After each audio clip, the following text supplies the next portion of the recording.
इंदापूर विधानसभेत राष्ट्रवादीत फूट पडल्याची चर्चा आहे।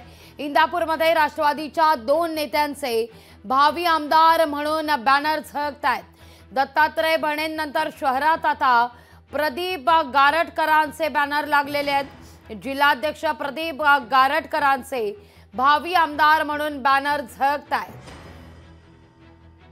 राष्ट्रवादीच्या एका बॅनरवर दत्तात्रय भरणेच 2024 ला विजयाची हॅट्रिक करतील असं म्हटलं जात आहे, असा उल्लेख केलाय। तर दुसरीकडे गारटकर फिक्स आमदार असल्याचा उल्लेख करण्यात येतोय।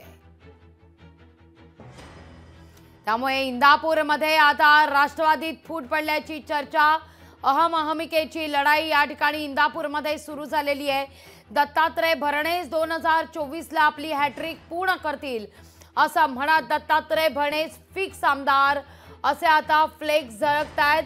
तर तिथं गारटकर देखील भावी आमदार असं म्हणत आता मोठमोठे फ्लेक्स इंदापूरमध्ये लागल्याची ही दृश्य आपण पाहतोय।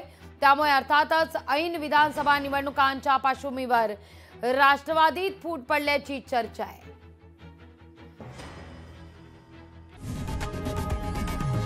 लोकशाही मराठी ऐका, पहा, जागरूक रहा।